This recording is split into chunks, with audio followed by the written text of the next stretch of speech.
Hello, नमस्कार दोस्तों, Kushal screen में आपका स्वागत है। हम पढ़ रहे थे प्रोनाउन। एक पार्ट हम प्रोनाउन का कर चुके हैं जिसमें हमने आपका प्रोनाउन के बारे में समझा था, डेफिनेशन देखी थी और उसके काइंड्स ऑफ प्रोनाउन पढ़ रहे थे जिसमें हमने पर्सनल प्रोनाउन कंप्लीट कर चुके थे। आज हम बाकी के जितने भी प्रकार के प्रोनाउन हैं उन सबको देखेंगे और नेक्स्ट वीडियो से हम आपका प्रोनाउन की प्रैक्टिस एक्सरसाइज करेंगे। तो स्टार्ट करते हैं। सबसे पहले हम पिछले वीडियो में जो हमने पढ़ा था उसे एक बार जल्दी जल्दी देख लेते हैं। जैसे प्रोनाउन क्या होता है, प्रोनाउन को हम हिंदी में कहते हैं सर्वनाम, जो नाउन की जगह नाउन के स्थान पर यूज किया जाए उसे हम क्या कहते हैं, प्रोनाउन कहते हैं। प्रोनाउन कितने प्रकार के होते हैं? 8 प्रकार के। कौन कौन से? Personal pronoun, reciprocal, reflexive, distributive, interrogative, demonstrative, relative और इंडेफिनिटिव प्रोनाउन। ये 8 प्रकार के प्रोनाउन होते हैं जिसमें से हमने एक आपका कर चुके थे, पर्सनल प्रोनाउन। पर्सनल प्रोनाउन क्या होता है? व्यक्तिवाचक सर्वनाम। ये नाम से क्लियर हो रहा है, जो व्यक्ति के लिए यूज किया जाता है उसे हम कहते हैं व्यक्तिवाचक। ये किसके लिए आता है? जैसे 3 पर्सन के लिए आता है, फर्स्ट पर्सन, सेकंड पर्सन और थर्ड पर्सन व्यक्तियों के लिए आता है। ये हमने उस वीडियो में देखा था। इसमें मैंने आपको बताया था कि नॉमिनेटिव केस में कौन कौन से होते हैं, आई, यू, ही, सी और इट, ये और बी और दे। ये आपके क्या होते हैं नॉमिनेटिव केस में? कौन कौन से? I, we, you, he, she, it, they. I आपका फर्स्ट पर्सन है, यू सेकंड पर्सन और थर्ड पर्सन में रखा जाता है आपका ही, सी, इट, दे। ये हमने चार्ट अपना कंप्लीट कर लिया था और हमने पढ़ा था पर्सनल प्रोनाउन के कुछ नियम। जैसे पहला नियम था कि अगर कोई प्रोनाउन वर्ब के ऑब्जेक्ट हो या फिर प्रपोजिशन के बाद यूज किया जाए तो उसे हम ऑब्जेक्टिव केस में रखेंगे। जैसे he gave me a book, उसने मुझे एक पुस्तक दी। क्या दी? उसने मुझे एक पुस्तक दी। तो मी यहाँ पे क्या, एक ऑब्जेक्टिव केस है। ठीक है, तो हमने ये क्या, वर्ब का ऑब्जेक्ट है तो हमने ऑब्जेक्टिव केस में रखेंगे। दूसरा नियम था हमारा कि लेट के बाद, यानी लेट के बाद कोई भी प्रोनाउन आए वो किस पर रखा जाता है? ऑब्जेक्टिव केस में रखा जाता है। ये हम पढ़ चुके थे। लेट के बाद हमेशा न रखिएगा, अगर कोई प्रोनाउन आता है तो ऑब्जेक्टिव केस में रखा जाएगा। तीसरा रूल हमने पढ़ा था कि जब दो नॉमिनेटिव केस प्रोनाउन के बीच तुलना हो, यानी कंपेरिजन हो, तो देन के बाद हमेशा नॉमिनेटिव केस का ही प्रयोग किया जाएगा। यानी तुलना अगर सब्जेक्टिव केस में है तो सब्जेक्टिव ही रखे जाएंगे। ठीक है, जैसे you are taller than I, तुम मुझसे ज्यादा बड़े हो, तो यू और आई की तुलना की गई है। ऐसे ही कह रहा था रूल नंबर 4 हमारा, अगर कंपेरिजन दो ऑब्जेक्ट के बीच में हो तो देन के बाद ऑब्जेक्टिव केस का प्रयोग किया जाएगा। अगर सब्जेक्ट के बीच में तुलना हो रही है तो देन के बाद सब्जेक्टिव केस लगाएंगे। अगर ऑब्जेक्ट के बीच में तुलना हो रही है तो हम क्या करेंगे? देन के बाद ऑब्जेक्टिव केस का प्रयोग करेंगे। रूल नंबर हमने 5 पढ़ा था, यदि कोई प्रोनाउन किसी वर्ब के सब्जेक्ट के रूप में प्रयोग किया जाता है, कोई प्रोनाउन है वो वर्ब के सब्जेक्ट के रूप में प्रयोग किया जा रहा है तो उसे हम कौन से केस में रखेंगे? नॉमिनेटिव केस या सब्जेक्टिव केस में उसे रखेंगे। अगला रूल देखा था हमने, पजेसिव प्रोनाउन का प्रयोग वर्ब के सब्जेक्ट या ऑब्जेक्टिव के रूप में किया जाता है। यानी किसी भी प्रोनाउन जो पजेसिव प्रोनाउन है उसका प्रयोग हम चाहे सब्जेक्ट की तरह यूज कर सकते हैं या फिर ऑब्जेक्ट की तरह यूज कर सकते हैं। ठीक है, ये दे रहा सब्जेक्टिव और ऑब्जेक्टिव दोनों तरीका से यूज किया जा सकता है। 7वां रूल हमने पढ़ा था, पजेसिव प्रोनाउन के बाद नाउन का प्रयोग नहीं किया जाता। यानी अगर जैसे हम कोई भी पजेसिव प्रोनाउन है उसके बाद हम नाउन का प्रयोग नहीं करेंगे, लेकिन पजेसिव एडजेक्टिव के बाद हमेशा नाउन का प्रयोग किया जाता है। यह हम कह सकते हैं पजेसिव प्रोनाउन बराबर पजेसिव एडजेक्टिव प्लस नाउन। जैसे यहाँ पे देखिए, योर हाउस इज ब्यूटीफुल, तुम्हारा घर बहुत ही सुंदर है। अब यहाँ पे योर क्या प्रोनाउन है? क्या है? प्रोनाउन है। और हाउस क्या आपका घर है। तो अब जो आपका योर है वो कौन सा प्रोनाउन है? एडजेक्टिव की तरह यूज किया गया, पजेसिव एडजेक्टिव है। अब पजेसिव एडजेक्टिव तो इसके बाद नाउन आएगा, हाउस नाउन हो गया। लेकिन अगर हम इसे इस तरीके से कहें, yours is a beautiful house, तो योर्स यहाँ पे क्या आ जाएगा? आपका पजेसिव प्रोनाउन हो जाएगा। क्या हो जाएगा? Possessive pronoun. और ये आपका योर क्या है? आपका पजेसिव एडजेक्टिव है। ठीक है, रूल नंबर 8 हमने देखा था कि कोई भी वर्ब हो जो टू बी वर्ब के साथ हमेशा हम जो यूज करेंगे प्रोनाउन को, वो कौन सा हुआ? सब्जेक्टिव फॉर्म में यूज किया जाएगा। जैसे इट इज आई आएगा, ना कि it is me. If I were him, जैसे हम कहते हैं ना, यदि मैं राजा होता, या इट वॉज ही, यह वह था जो जिसने उसकी सहायता की। यानी कोई भी अगर आगे प्रोनाउन दिया हुआ कॉम्प्लीमेंट प्रोनाउन है तो उससे पहले जो भी आएगा आपका प्रोनाउन वो किस में आएगा? सब्जेक्टिव फॉर्म में आएगा। अगला रूल हमने देखा था कि कोई भी pronoun must agree with its antecedent in number, person और जेंडर। यानी कोई भी प्रोनाउन है वो हमेशा अपने एंसीडेंट से किस में तुलना होनी चाहिए? उसकी नंबर में, पर्सन में और जेंडर में एग्री होना चाहिएगा। रूल नंबर 10 देखा था हमने, अगर कोई व्हेन टू सिंगुलर नाउन हो जो जुड़े हुए हो किससे? एंड से, और प्रेसिडेड बाय किए जाए ईच और एवरी से, तो हमेशा वो क्या करेंगे, जो प्रोनाउन आएगा वो कैसा आएगा, सिंगुलर ही यूज किया जाएगा। रूल नंबर 11 देखा था हमने, singular noun and singular verb के साथ यूज की जाएगी ईच, आइदर, नाइदर। इनके साथ हमेशा सिंगुलर प्रोनाउन भी आएगा और वर्ब भी कैसी आएगी, सिंगुलर आएगी।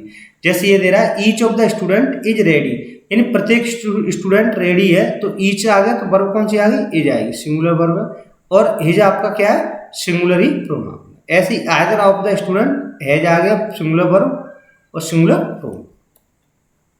रूल नंबर 12 हमने पढ़ा था कि singular pronoun used when two और मोर, दो या दो से ज्यादा सिंगुलर नाउन जॉइन किए गए हो किससे, और, आइदर, और या फिर नाइदर, नॉर के साथ। तो हमेशा इनमें क्या आएगा, जो प्रोनाउन आएगा वो कौन सा आएगा, सिंगुलर ही आएगा। रूल नंबर 13 हमने देखा था, जब किसी वाक्य में दो या दो से अधिक प्रोनाउन एक साथ यूज किए गए हो तो उनका जो सामान्य वाक्य में ऑर्डर होता है वो क्या होता है, सेकंड पर्सन, थर्ड पर्सन और फर्स्ट पर्सन, यानी 231 होता है। क्या होता है, 2, 3, 1, यानी पहले सेकंड पर्सन आएगा, फिर थर्ड पर्सन आएगा, फिर फर्स्ट पर्सन आएगा। लेकिन जब वाक्य में दोष, भूल, पाप आदि स्वीकार करना हो तो हम कौन सा लाएंगे, फर्स्ट पर्सन, सेकंड पर्सन और थर्ड पर्सन का यूज करते हैं। ठीक है, अब स्टार्ट करते हैं। दूसरा प्रकार है प्रोनाउन का रेसिप्रोकल प्रोनाउन। ठीक है, फर्स्ट हम पिछले वीडियो में कर चुके थे, तो स्टार्ट करते हैं आज के रेसिप्रोकल प्रोनाउन से, यानी इसे हिंदी में क्या बोलते हैं, पारस्परिक सर्वनाम। ये क्या होता है, ईच अदर तथा वन एनदर को हम क्या कहते हैं, रेसिप्रोकल प्रोनाउन कहा जाता है, यानी ईच अदर और वन एनदर। ईच अदर क्या होता है आपका, जैसे ईच अदर आता है आपका दो व्यक्तियों अथवा वस्तुओं के लिए यूज किया जाता है, जबकि वन एनदर का प्रयोग दो या दो से अधिक व्यक्तियों या वस्तुओं के लिए यूज किया जाता है।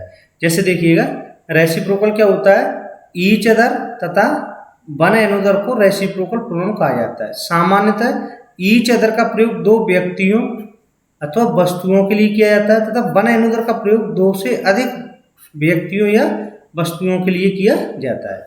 जैसे एग्जाम्पल देखिए, you and I help each other, हम, वह और मैं एक दूसरे क्या करते हैं, सहायता करते हैं। अब दो ही प्रोनाउन आ रहे हैं, दो व्यक्ति आ रहे हैं, तो इनके लिए हम किसका प्रयोग करेंगे, ईच अदर का। किसका करेंगे, ईच अदर का। तो you and I help each other आ गया। ऐसे दूसरा वाला है ऑल ऑफ द स्टूडेंट, यानी दो से अधिक स्टूडेंट हो, और मतलब सभी स्टूडेंट हेल्प वन एनदर, एक दूसरे की सहायता करते, तो यहाँ पर वन एनदर आ गया, और इसमें क्या आ गया आपका, ईच अदर।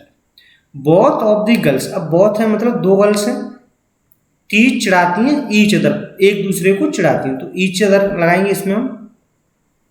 ऐसे ही कह रहा है दी टू ब्रदर्स, टू आ गया तो इसका अर्थ क्या आ गया, ईच अदर लगा, two brothers hate each other. 5 brothers have love one another, यानी पांचों भाई एक दूसरे को क्या करते हैं, प्यार करते हैं, तो वन एनदर का प्रयोग किया जाएगा। ठीक है, रेसिप्रोकल प्रोनाउन क्या है, सिंपल, ईच अदर और वन एनदर। ईच अदर किसके लिए यूज किया जाएगा, दो व्यक्तियों अथवा वस्तुओं के लिए। वन एनदर दो से अधिक के लिए यूज किया जाएगा। इतना क्लियर हुआ, कुछ नहीं, सिंपल इसमें ईच अदर दो के लिए, वन एनदर दो से ज्यादा के लिए। They agreed with one another, अब यहाँ पर क्लियर नहीं है कि दो है या दो से ज्यादा है, तो हम इसे मान के चलें कि दो से ज्यादा, तो हम क्या लगाएंगे, वन एनदर। क्लियर हुआ, पर्सनल प्रोनाउन हम देख चुके, और आपका रेसिप्रोकल प्रोनाउन। अब देखते हैं हम रिफ्लेक्सिव प्रोनाउन, जिसे हम हिंदी में बोलते हैं निजवाचक सर्वनाम। क्या बोलते हैं, रिफ्लेक्सिव प्रोनाउन को हम बोलते हैं निजवाचक सर्वनाम। निजवाचक सर्वनाम क्या होता है, जब फर्स्ट पर्सन और सेकंड पर्सन के पॉजेसिव केस और तथा थर्ड पर्सन के ऑब्जेक्टिव केस के सिंगुलर में सेल्फ और प्लूरल में सेल्फ लगाकर एक नया प्रोनाउन बनाया जाता है, तब उसको हम रिफ्लेक्सिव प्रोनाउन कहते हैं। जैसे आपने देखा होगा, माई का क्या होता है, माई सेल्फ। रिफ्लेक्सिव क्या होता है, माई सेल्फ। अब माई क्या एक सिंगुलर है, तो हम क्या लगाएंगे, इसमें सेल्फ लगाएंगे। ये ध्यान रखो, सिंगुलर तो हम सेल्फ लगाते हैं, और अगर प्लूरल तो हम क्या लगाते हैं, सेल्फ लगाते हैं, SELVES लगाएंगे। ठीक है, माई सिंगुलर तो माई सेल्फ हो गया। अवर सेल्फ, अवर क्या होता है, प्लूरल होता है, तो इसके साथ हम क्या लगाएंगे, our self. Your self, your आपका सिंगुलर प्लूरल दोनों में यूज किया जाता है, तो हम योर सेल्फ और योर सेल्फ लगाएंगे। Himself singular, her self singular, it self singular, और देम सेल्फ क्या होता है, प्लूरल होता है, तो हम यहाँ क्या यूज करेंगे, देम सेल्फ। रिफ्लेक्सिव प्रोनाउन में क्या हुआ, सिंगुलर वाले में हम क्या लगाएंगे, SELF लगाएंगे, और जो प्लूरल हुआ उसके पॉजिटिव केस में हम क्या लगाएंगे, SELVES लगा करके एक नया प्रोनाउन बनाते हैं, उस प्रोनाउन को हम कहते हैं रिफ्लेक्सिव प्रोनाउन, यानी निजवाचक सर्वनाम। इसमें नोट करके और लिखिएगा, जैसे ये कह रहा है कि अब्सेंट यानी अनुपस्थित होना, present, avail, enjoy, introduce, busy, content, pride, hurt, cheat, prostate, absent, satisfy, lay, एसेक्टा वर्ब के बाद, यानी इतनी सारी वर्ब हैं, इनके बाद रिफ्लेक्सिव प्रोनाउन का प्रयोग किया जाता है। अगर ये किसी भी सेंटेंस में अगर ये वर्ब दी हुई है तो इनके बाद हमेशा रिफ्लेक्सिव प्रोनाउन का प्रयोग किया जाएगा। जैसे they enjoy themselves in the party, उन्होंने एंजॉय किया अपने आप को किसमें, पार्टी में। तो अब जैसे यहाँ पर क्या है, एंजॉय क्या होता है, आनंद करना या मजे करना। दे एंजॉय देमसेल्फ, अब एंजॉय है इसमें देखो, अवेल एंजॉय है कि नहीं है, एंजॉय के बाद हम क्या लगाएंगे, रिफ्लेक्सिव प्रोनाउन लगाएंगे। तो यहाँ पे दे का रिफ्लेक्सिव पोजीशन क्या होता है, देम होता है, तो इसे रिफ्लेक्स बनाएंगे तो क्या हो जाएगा, देम सेल्फ हो जाएगा। They enjoy themself in the party. She pride herself, अब जैसे देखो प्राइड भी मैंने बताया था आपको, क्या है ये रहा pride. absent, present, avail, enjoy, introduce, busy, content, pride, hurt, cheat, prostate, absent, satisfy, lay, इन सभी वर्ब के बाद रिफ्लेक्सिव प्रोनाउन लगाया जाता है। तो अब जैसे देखो प्राइड है, प्राइड के बाद रिफ्लेक्सिव प्रोनाउन आएगा तो यहाँ पर क्या हो जाएगा, she prides herself for her beauty. Ram himself, अब यहाँ पे एम्फेथेटिक प्रोनाउन हो गया, राम ने स्वयं डिड यह कार्य किया है, जोर देने के लिए भी हम रिफ्लेक्सिव प्रोनाउन को यूज करते हैं। तो Ram himself did the work. Next example है, she herself is responsible for this mistake, वह स्वयं उत्तरदायी है इस गलती के लिए। तो हम यहाँ पर जोर दे रहे हैं, तो सी के बाद हमने क्या लगाया, रिफ्लेक्सिव प्रोनाउन है। तो सी का जो पोजीशन होता है वो क्या होता है, हर, तो इसका रिफ्लेक्सिव बनाएंगे तो क्या हो जाएगा, herself. She cooked the food herself, उसने स्वयं से ही खाना बनाया herself. The teacher absented from the class yesterday, अब यहाँ पर देखो द टीचर अब्सेंटेड हिमसेल्फ आएगा, क्या आएगा यहाँ पर, हिमसेल्फ। अब्सेंट के बाद क्या किया जाएगा, अब्सेंट के बाद आएगा हिमसेल्फ। जैसे मैंने बताया देखो, अब्सेंट है, प्रेजेंट है, अवेल है, enjoy, introduce, busy, content, pride, hurt, cheat, prostate, absent, satisfy, lay, इनके बाद हमेशा क्या आता है, रिफ्लेक्सिव प्रोनाउन को यूज किया जाता है।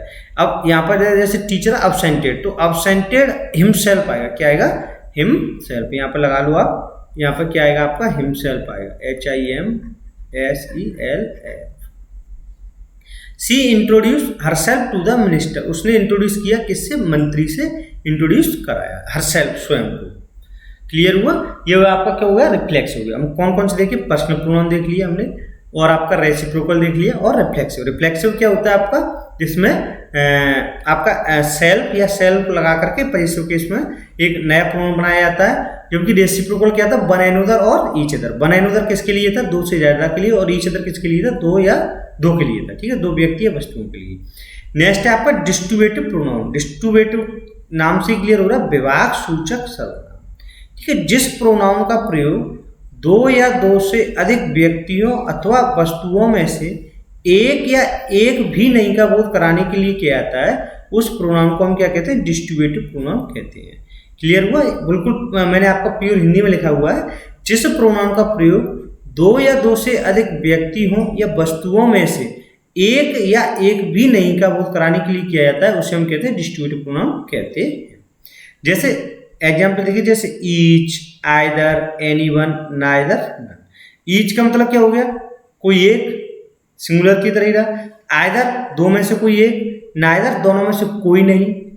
एनीवन मतलब कोई एक, दो से ज्यादा है लेकिन कोई एक है, दो हो या दो से अधिक हो। ईच दो से ज्यादा है लेकिन एक के अर्थ में आएगा। आइदर दो है लेकिन दो में से कोई एक, नाइदर दो है लेकिन दोनों में से कोई नहीं। नन मतलब दो से अधिक है लेकिन कोई नहीं। एनीवन मतलब दो से अधिक है कोई एक। क्लियर हो। अब जैसे देखिए, दो या दो से अधिक वस्तुओं या व्यक्तियों में से प्रत्येक का बोध कराने के लिए हम ईच का प्रयोग करेंगे। जैसे दो हों या दो से अधिक हों, दो के लिए भी लगा सकते हो, दो से अधिक के लिए भी, में से प्रत्येक का बोध कराएंगे तो हम क्या लगाते हैं, ईच का प्रयोग करते हैं। एग्जाम्पल देखिए, either of the two boys, यानी कि either of the two boys, दो है, दो के लिए हम आइदर लगाएंगे। दोनों लड़कों में से कोई भी हैज कम टू मी, कोई भी मेरे पास आ सकता है या आ चुका है, हैज कम टू मी, दोनों में से कोई एक। नाइदर ऑफ टू गर्ल्स, यानी दोनों लड़कियों से कोई भी नहीं, हैड हेल्प मी, जिन्होंने मेरी सहायता की, दोनों लड़कियों से किसी ने मेरी सहायता नहीं की। एनी या any one of five students, पांच है तो पांच के लिए एनी वन लगाएंगे। पांचों स्टूडेंट में से कोई भी हैड डन दिस वर्क, इस कार्य को कर सकता है।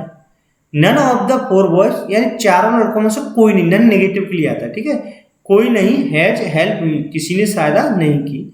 ईच ऑफ द बॉय, प्रत्येक लड़का, हैज हिज ओन बुक्स, प्रत्येक लड़का रखता है अपनी पुस्तक, अपनी निजी पुस्तक रखता है।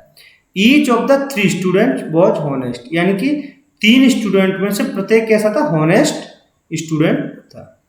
ईच ऑफ द 2 गर्ल्स, प्रत्येक 2 लड़कियों में से हैड डन दिस वर्क, यह कार्य कर चुकी हैं। ईच ऑफ द 2 बॉयज, प्रत्येक 2 लड़कों में से हैड डन दिस वर्क, यह कार्य कर चुका है। ईच ऑफ द 5 बॉय, प्रत्येक 5 लड़कों में से had done this work. Each 2 या 2 से अधिक के लिए यूज कर सकते हैं।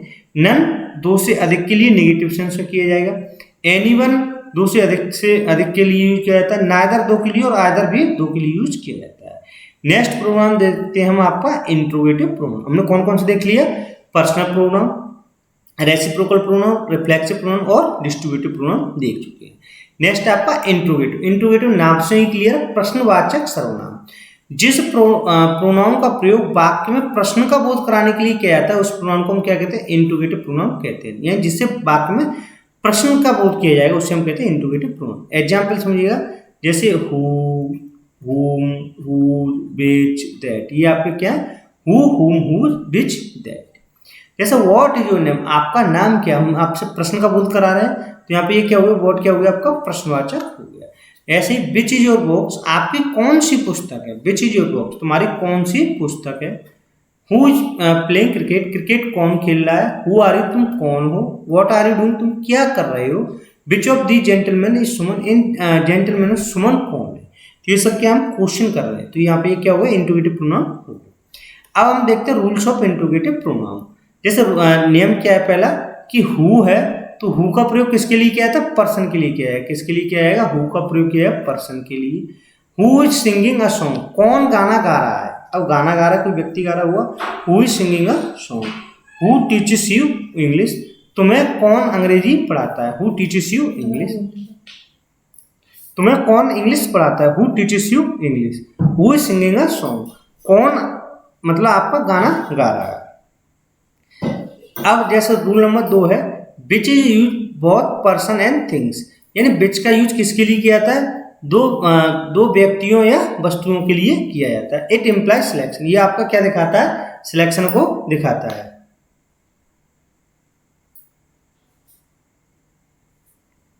जैसे एग्जाम्पल देखिए, which of these books do you like most, इन किताबों से आप कौन सी किताब अत्यधिक पसंद करते हो।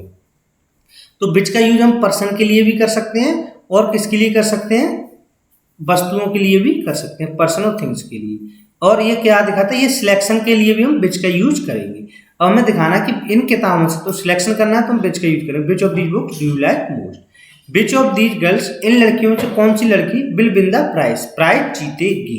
तो अब हमें यहाँ पर क्या दिखा रहा है, सिलेक्शन दिखा रहा है, तो हमने क्या यूज किया, विच का प्रयोग किया है। हु का प्रयोग किसके लिए किया है, केवल पर्सन के लिए किया है, लिविंग थिंग्स के लिए किया जाता है। ये आपका कौन सा रहा, इंट्रोगेटिव प्रोनाउन, जिनसे प्रश्न पूछा जाता है। कौन कौन से प्रोनाउन, एक बार और देखिएगा। देखो पहला प्रोनाउन हमने कौन सा पढ़ा था, पर्सनल प्रोनाउन। दूसरा reciprocal pronoun, reflexive pronoun, distributive pronoun, और आपका कौन सा देख लिया हमने, इंट्रोगेटिव प्रोनाउन। इंट्रोगेटिव क्या है, जिनसे प्रश्न पूछे जाते हैं। डिस्ट्रीब्यूटिव क्या है, विभाग सूचक, each, either, neither, none, anyone, ठीक है। और आपका कौन सा था, रिफ्लेक्सिव, जिसमें सेल्फ लगाकर पजेसिव प्रोनाउन सेल्फ या सेल्फ लगाते हैं। रेसिप्रोकल क्या था, ईच, वन एंड अदर और ईच अदर, क्या था, ईच अदर 2 के लिए, वन एंड अदर 2 से ज्यादा के लिए। और पर्सनल प्रोनाउन हमने कई सारे नियम पढ़े हुए थे पर्सनल प्रोनाउन, ठीक है, जो first person, second person, third person के लिए यूज किया जाता है। ये इतने क्लियर हुए। नेक्स्ट प्रोनाउन आपका 6 नंबर है, डेमोस्ट्रेटिव प्रोनाउन। डेमोस्ट्रेटिव प्रोनाउन क्या होता है, संकेतवाचक सर्वनाम। जिस प्रोनाउन का प्रयोग वाक्य में निकट या दूर के नाम का बोध कराने के लिए किया जाता है उस प्रोनाउन को हम कहते हैं डेमोस्ट्रेटिव प्रोनाउन। डेमोस्ट्रेटिव नाम से क्लियर होता है, संकेतवाचक सर्वनाम, जैसे संकेत मिले। जिस प्रोनाउन का प्रयोग वाक्य में निकट या दूर के नाउन का बोध कराने के लिए किया जाता है उस प्रोनाउन को हम डेमोस्ट्रेटिव प्रोनाउन कहते हैं। जैसे this, that, these, those, such, etcetera. अब देखते हैं हम रूल इसके क्या है। This and these are use for person और things which are near the speaker. यानी अगर हम पास का बोध कराएं, जैसे दिस सिंगुलर के लिए हो गया, दीज प्लूरल में यूज किया जाता है।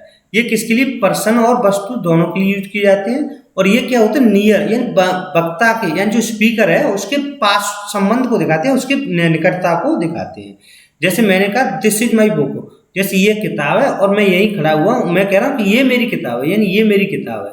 और अगर किताब यहाँ पर है और मैं यहीं खड़ा हुआ हूँ तो मैं क्या कहूँगा, वो मेरी किताब है, दैट इज। तो दूर के लिए ये हो गया और पास के लिए हम कहेंगे दिस, कहेंगे क्या कहेंगे, दिस इज माई बुक।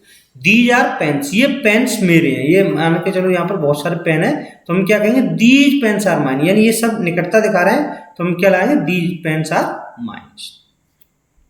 ऐसे दूसरा रूल कह रहा है that and those are use for person और थिंग्स, यानी दैट और दीज दोनों का यूज किसके लिए किया जाता है, पर्सन के लिए किया जाता है। When they are away from the speaker, जो दूर निकटता को दिखा करके दूरता को दिखाते हैं, ठीक है। जैसे दैट इज माई पेन, मैंने कहा ये पेन, जैसे मैं यहाँ खड़ा हुआ हूँ मैं कह रहा हूँ ये वाला पेन ये मेरा है, और एक पेन पास में है तो पास वाले के लिए हम क्या लगाएंगे, दिस, और दूर वाले के लिए हम क्या लगाएंगे, दैट।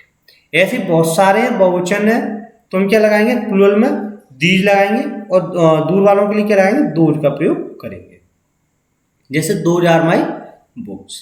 रूल नंबर तीसरा है इसका, when two things which have already been mentioned are referred to, this refer to thing last mentioned and that refer to the first thing mentioned and, ठीक है। अब इसे एग्जाम्पल से हम समझते हैं, ठीक है।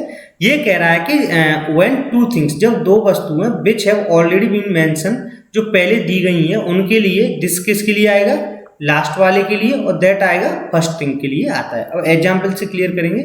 जैसे ये कह रहा है वर्क एंड प्ले, यानी कि वर्क मतलब होता है कार्य करना, प्ले होता है खेल करना, यानी खेलना और कार्य करना आर बोथ नेसेसरी, दोनों नेसेसरी है टू हेल्थ, किसके लिए, स्वास्थ्य के लिए, ठीक है।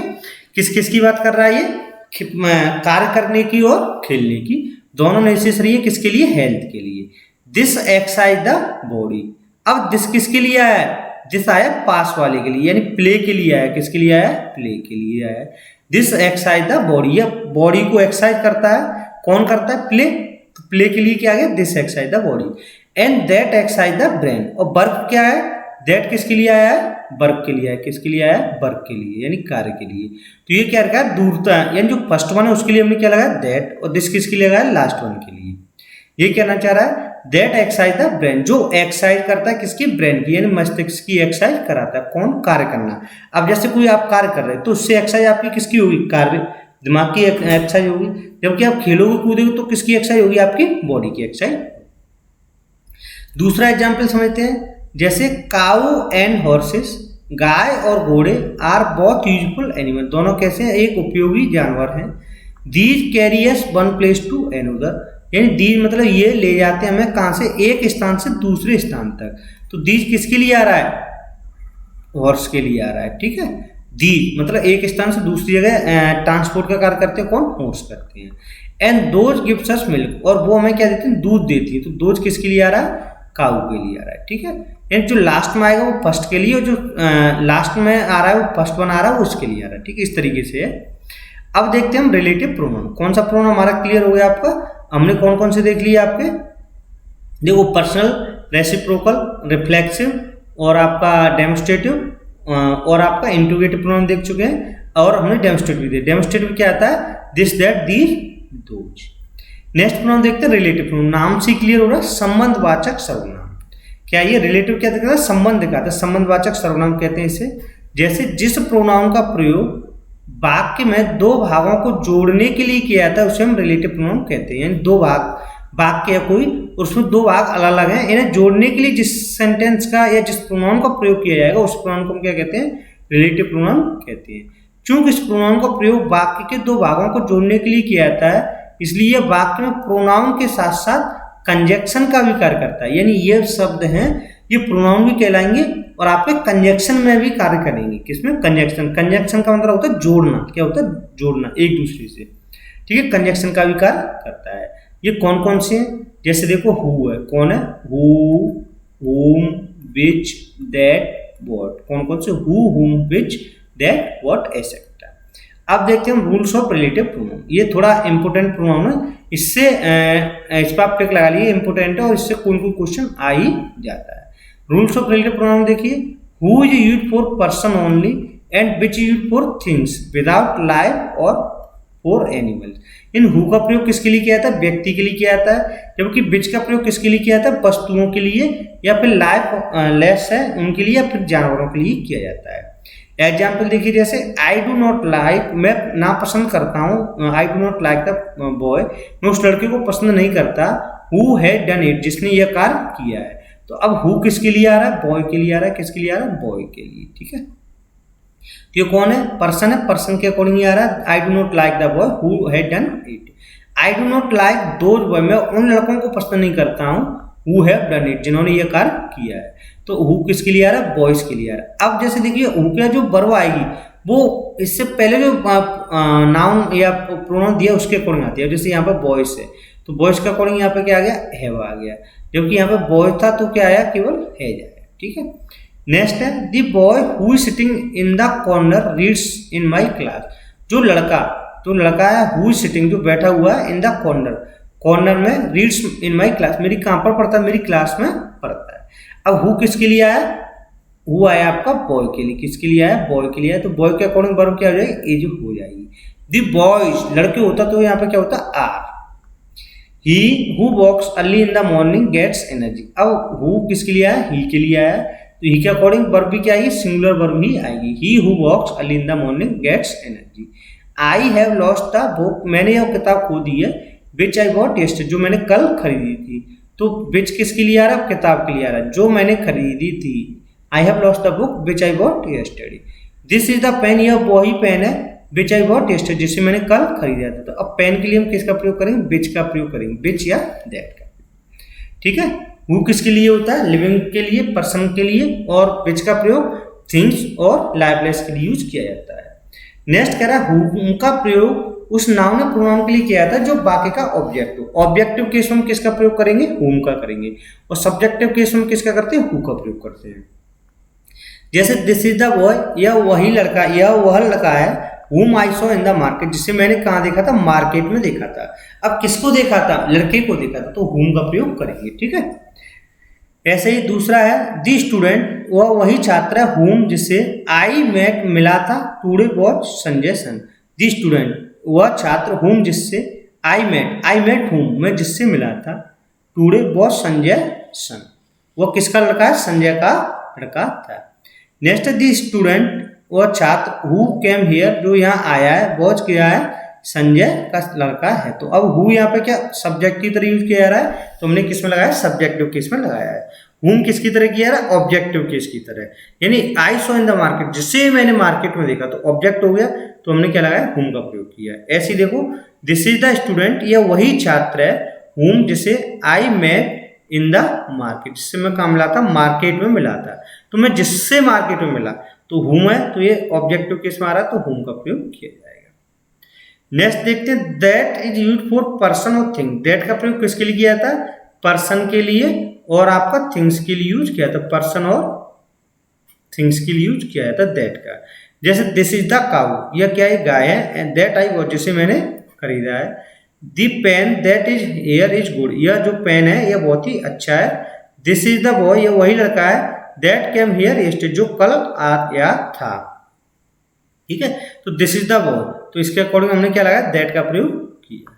दी फॉलोइंग एक्सप्रेशन, अब जैसे देखो ये तो यूज हो गया, इसके बाद इस पर आप इंपोर्टेंट लगा लीजिए। ठीक है, इससे क्वेश्चन बनता ही बनता है, ये बहुत ही इंपोर्टेंट है। जैसे the following expression usually take that, ये हमेशा दैट लेंगे इन प्लेस ऑफ हु और विच, यानी हु और विच का प्रयोग ना करके हम किसका प्रयोग करें? दैट का ही प्रयोग करेंगे। जैसे कौन कौन सी है?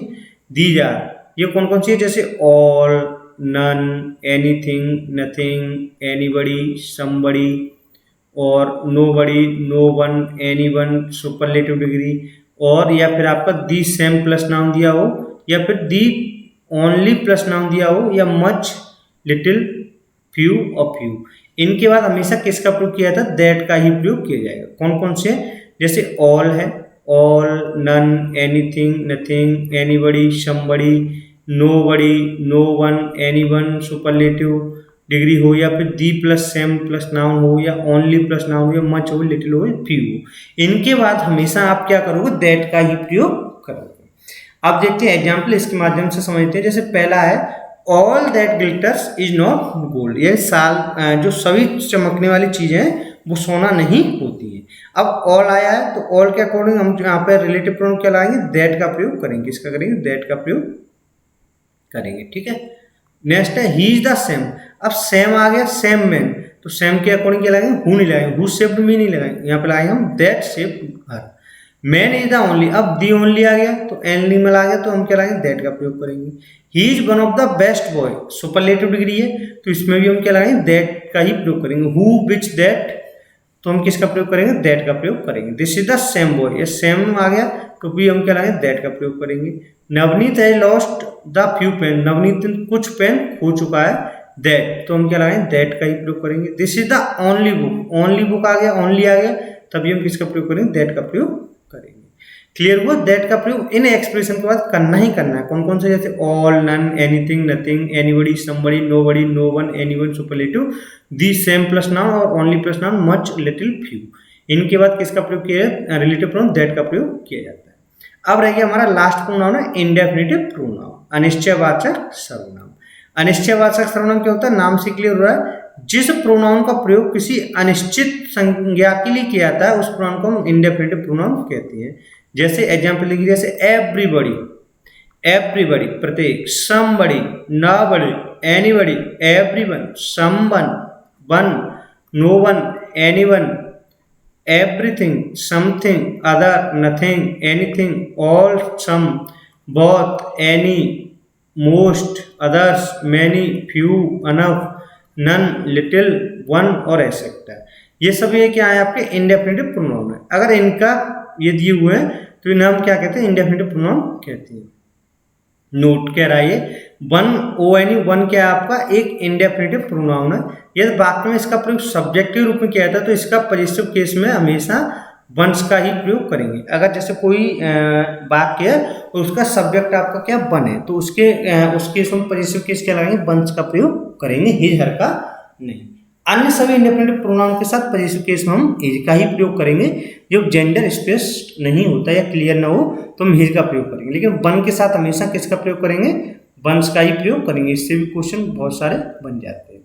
अब जैसे देखिए वन शुड डू, अब जैसे वन है, अब वन सब्जेक्ट की तरह यूज कर रहा है, वन शुड डू वंस आएगा, क्या आएगा, यानी वन शुड डू वंस का ही प्रयोग किया जाएगा। Someone has done his duty, someone के साथ हमने क्या लगा, हिज का प्रयोग किया प्रोनाउन का। ऐसे one should keep once promise, यानी हर किसी को अपने वादे पर पक्का रहना चाहिए, अपना वादा निभाना चाहिए, one's promise. Each can buy whatever he wants with his, each के अकॉर्डिंग क्या आएगा, हिज आएगा। समवन के अकॉर्डिंग क्या आया आपका, हिज आया, पॉजिटिव क्या आया, पॉजिटिव हिज आया। ऐसे वन के अकॉर्डिंग क्या आया, वंस आएगा, ठीक है।